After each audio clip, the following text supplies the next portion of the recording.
Nosaltres ja vam exposar que el nostre vot seria favorable al Pla d'Igualtat, entre altres coses perquè ens sentim partíceps directament d'algunes de les abordacions, però a veure, la justificació és més que evident, ja ho feia referència a la regidora Villegas, estem parlant que vam aprovar per unanimitat un Pla d'Igualtat que incluïa la tasca de realitzar aquest Pla de Diversitat, per tant, per coherència s'ha de tirar endavant.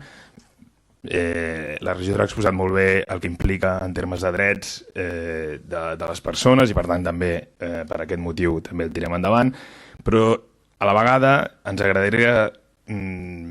posar l'accent en el fet de que aquest és un pla elaborat per la casa. Veig aquí les tècniques dels àrees d'igualtat, que crec que això és una cosa que és molt important. Aquest grup, tots els plans que no s'hagin d'externalitzar, que els pugui fer la gent de la casa, doncs estarem a favor, i més si estan ben fets com aquest i com el Pla d'Igualtat, que ja vam dir en el seu moment que era un pla en el que es podia fer un seguiment perquè hi havia uns indicadors. Nosaltres vam demanar si es podien incorporar aquests indicadors o que quedés explicitat de que els indicadors es faran servir també en la comissió de seguiment polític del pla, i per tant creiem que això és important que s'hagi incorporat i estem molt a favor. També creiem que aquesta tasca que s'ha fet de participació ciutadana ha de ser útil en la valoració de com està desenvolupant-se el pla. Per tant, crec que les preguntes que s'han realitzat per poder fer la diagnosi han de ser útils també després per fer l'avaluació del pla, de si hem aconseguit reduir aquests atacs, per exemple, o aquestes discriminacions, hem de saber-ho, i per tant crec que aquestes preguntes val la pena que les tornem a repetir d'aquí uns anys o d'aquí uns mesos quan fem el seguiment. Per tant, això també vam demanar-ho.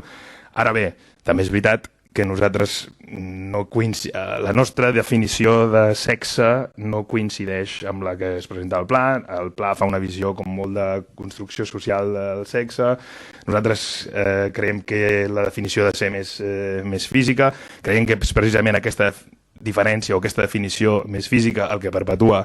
el patriarcat, que després desenvolupa pràctiques i discriminacions al voltant del gènere.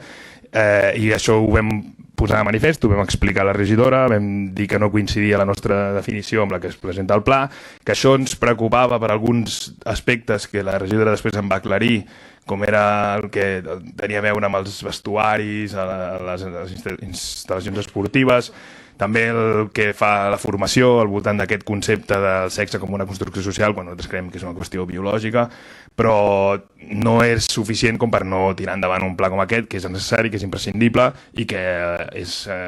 actua en coherència del Pla d'Igualtat que vam aprovar o que es va aprovar per unanimitat en aquest plenari. És per això que, com ja li vaig anunciar a la regidora, nosaltres votarem favorablement a aquest punt. Moltíssimes gràcies.